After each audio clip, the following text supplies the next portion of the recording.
Hey guys, it's another video. I'm back. Hopefully you're back. Hello if you're new.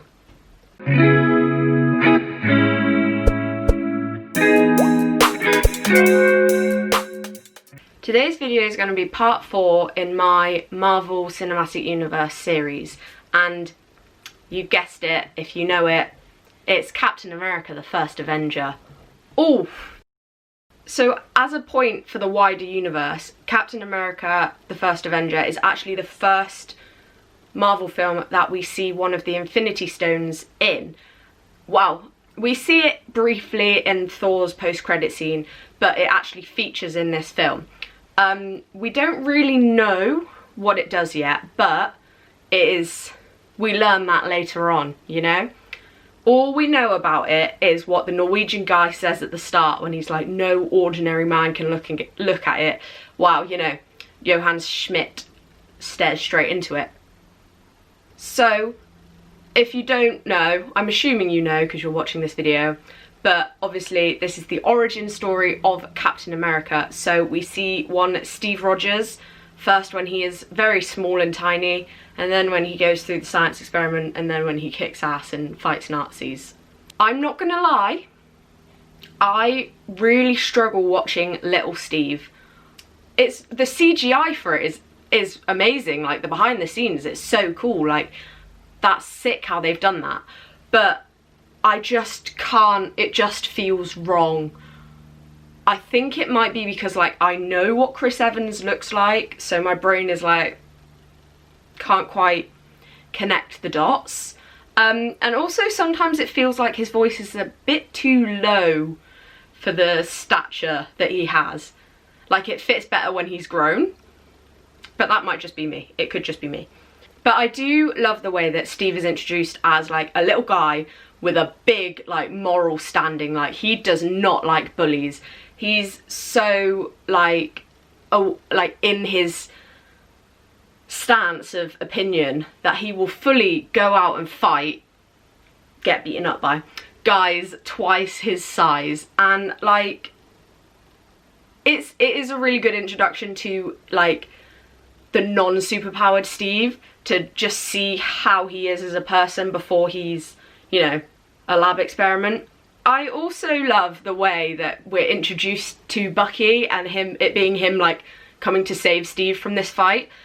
But it does make me laugh. I read on Twitter, someone was like, how does Bucky just find him being beaten up in the alleyway? Like, does he go out of his way to look in the alleys because he's been friends with Steve long enough that it's instinct to just, as he's walking, just check to see if, you know, his best friend's being beaten up by anyone?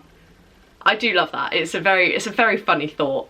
It breaks my heart a little bit. We don't get that many Steve-Bucky interactions in the film, but the most iconic, one of the most iconic interactions they have is when Bucky's like, says to Steve before he leaves, like, don't do anything stupid until I get back. And then Steve's like, how can I? You're taking all the stupid with you.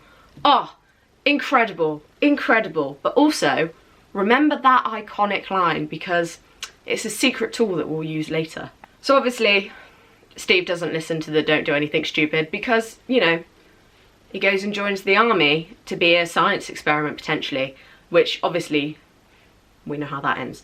But I love that while Steve is at the boot camp, like everyone's just dismissing him. They're like, he's asthmatic, he's tiny, like he's weak. It will humour him with him being here. But you see that Erskine, like immediately, you can see that Erskine's like, yeah, he's my guy, he's my guy. We're gonna pick him.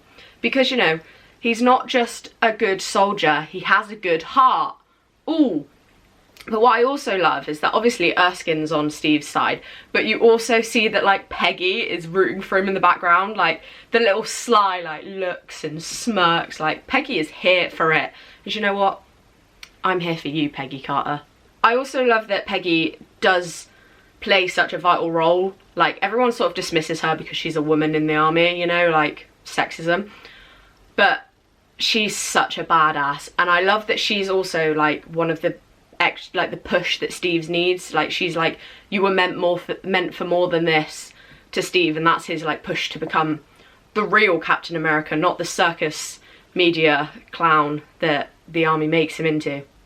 There are quite a few sequences in Captain America: The First Avenger, and I'll talk about them when they come, but the first one that I want to talk about is after Steve gets the serum, or well, sort of like while he's in the metal box thing, like the whole sequence of them being like, turn it off, and him going, no, I can do this, and then him coming out and he's all like, ooh, buff, and everyone's just in shock, and the little interaction where Peggy doesn't quite know where to touch him because he's shirtless and buff.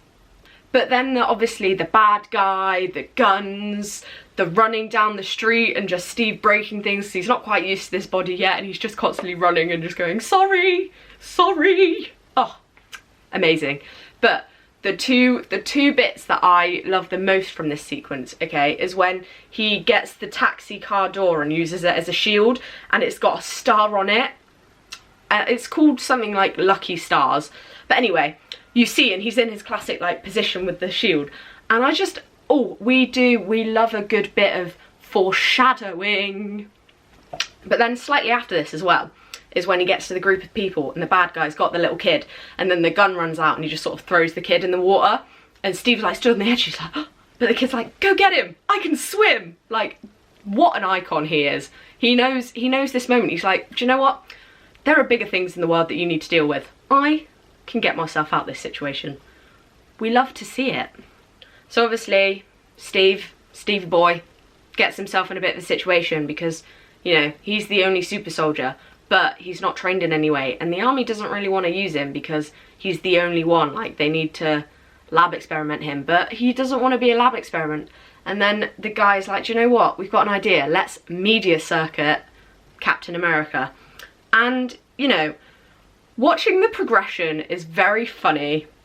We love it's the Star-Spangled Man with a plan.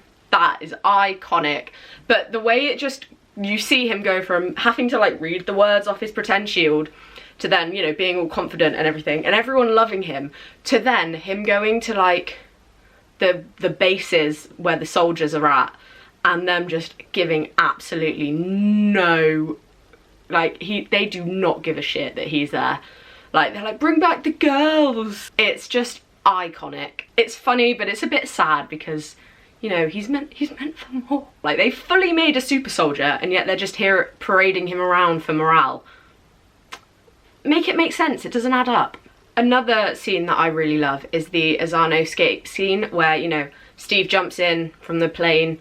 He's all like on a mission. I love it because, not only because Steve goes there to, you know, potentially save Bucky because BFFs for life, you know, but also because it's just when Steve releases all of the captured soldiers and they're like, who are you meant to be?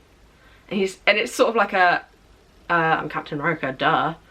And then just the iconic line of, I've punched Hitler in the face 200 times, and everyone around him's just like, but they roll with it, you know, they roll with it, they roll with it, they roll with it.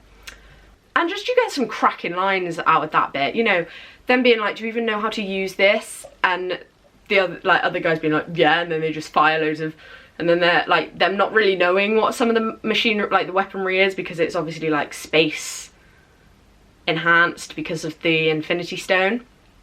Is it the Space Stone in this one? I think it is the Space Stone, but don't hold me to that. So when Steve saves Bucky, there are two things that I'm gonna talk about. The first one is another thing that I've read off Twitter, and it's when we see Bucky, he's reciting his is it deployment number or enlistment number or something like that, and it was something like, because his number starts with a 3, it was that he was actually enlisted, like he didn't volunteer for the war, so he's ended up in a situation like he didn't even want to be in the first place, and that makes it even more sad that he's like, well, we don't know it now, but the stuff that goes on, he gets experimented on. And then the other thing is their interaction, okay? Steve being like, I thought you were dead, and Bucky takes this moment to be like, I thought you were smaller.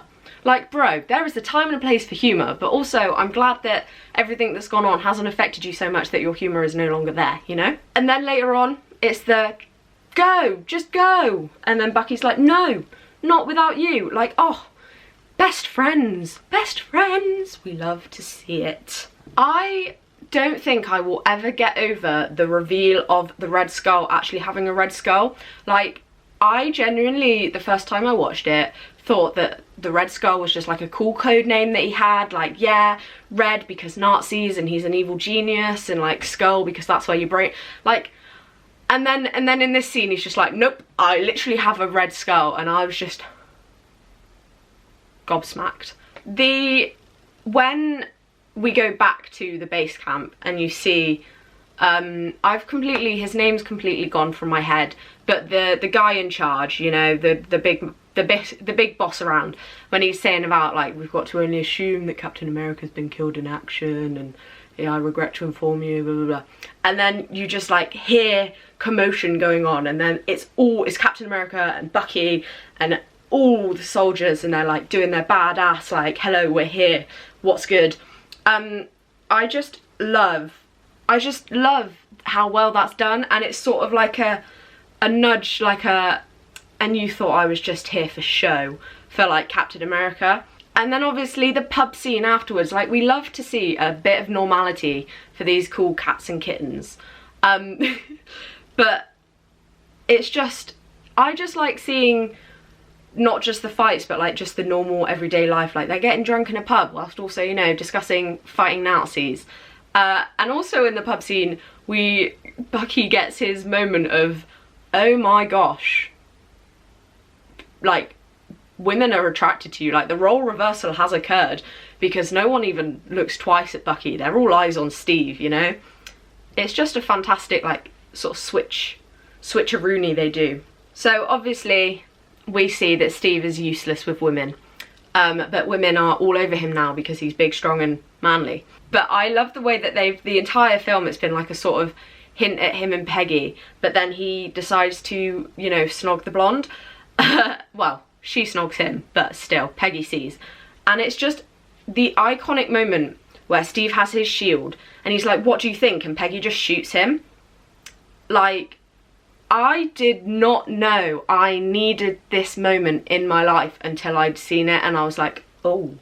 So following that, we have another sequence that brings me great joy and pleasure. They're on their missions and their fights, okay? And just the entire montage is just glorious to watch. And we all know the iconic shot from that montage. Oh my gosh. It does stuff to me, okay? I feel it in my soul. So obviously, you know, they've done all of these missions and they've got a big goal going on. I'm gonna ruin the saddest part of the film. Because it is literally the saddest moment in the entire film. Like, Bucky falling from the train breaks my heart, but I cannot take it seriously anymore, because I have seen the behind the scenes of Sebastian Stan just led on a mat pretending to fall, and it just takes the seriousness of the situation completely away from me. I can't. But you know, after Bucky falls, Steve's gonna do everything possible to get revenge, and you know, it would be in any other circumstance like a villain origin story, but my man's is not going to be the villain. He's a superhero through and through. And we see this when they're like, we can't just knock on the front door of Hydra, and Steve just like, why not? And then we get the glorious motorcycle montage sequence. I don't even know how to describe it, but it's just, ooh, fantastic, amazing, brilliant, just jaw-dropping. And then he gets, you know, surrounded by Hydra, and it's not so cool until, oh my gosh, until you see that it's all part of the plan, and then the Howleys come in with their badass through the window entrance, and then the rest of the gang is there for support as well, and it's been the whole plan the whole time, and it's just, oh my gosh. Steve Rogers, you strategic genius. And then you've got the like Oh, the chase scene where it's the Red Skull and the Valkyrie, and then you've got Team Rogers in the car chasing after it, and you're like, oh my gosh, the car's not fast enough. And then he just presses the button and the car goes zoom. Oh, and it's just tense. The whole thing is just tense. It's just fantastic. I did genuinely have some questions answered in this film that I had from films that come out in the future, specifically Infinity War and Red Skull's involvement in that, because I'm not going to lie, it appeared that my brain completely erased what happened to Red Skull. So when I watched it, it was like a light bulb went off. I was like, oh, that makes so much more sense. I think the plane crash was made a million times worse by him and Peggy like having a conversation, but it's like just an everyday conversation, but you can hear them like emotional, and then obviously he gets cut off before he can even finish his sentence, and it's just like it just makes it worse. It was like a nicer way of showing it happen, because the camera was on Peggy, but at the same time that was horrific. I did not sign up for that. I do think that Peggy and Steve would have been a cute couple, but also for future reference, it's a no from me. But also, he did have a date. The ending montage honestly gets to me. The music, the Howard, the Peggy, the kids playing on the street, just everything, just oh my gosh, it had no right to do that to my heart. So obviously Captain America has to wake up in the modern day because he's been frozen for almost 70 years. But I read on, it was either Twitter or Tumblr or something like that, someone like sort of broke down the way that the scene that when Steve wakes up works, and it's actually really subtly clever. So they purposefully play a baseball game that they know he will know because it's from years before he went down. But also the woman they send in, they purposely send her in wearing the wrong sort of attire. Like, not only the shirt and dress is slightly wrong, but her like bra is wrong, and she's got the wrong kind of hairstyle, just to see if he's actually as quick-witted and smart as like the files said he was.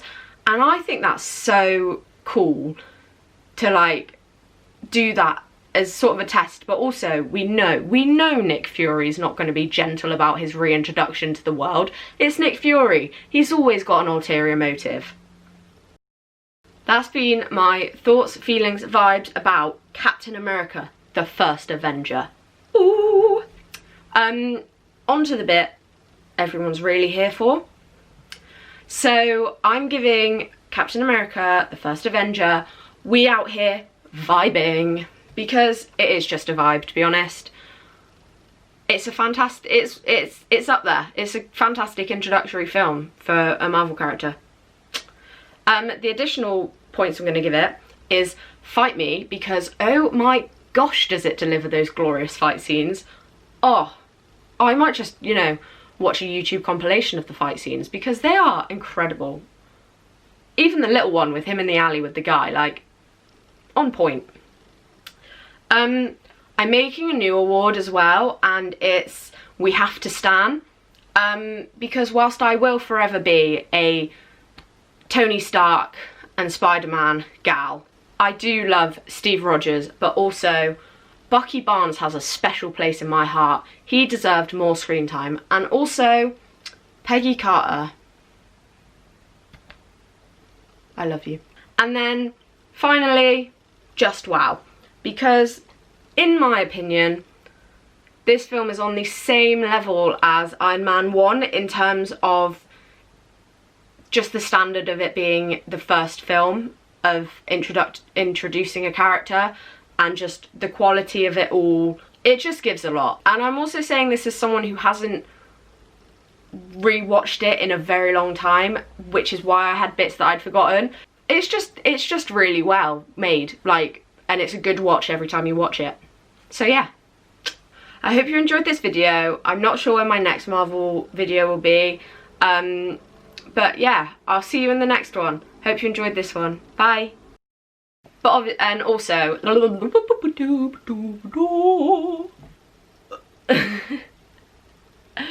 film will be, oh, I didn't put my earrings in. Oh.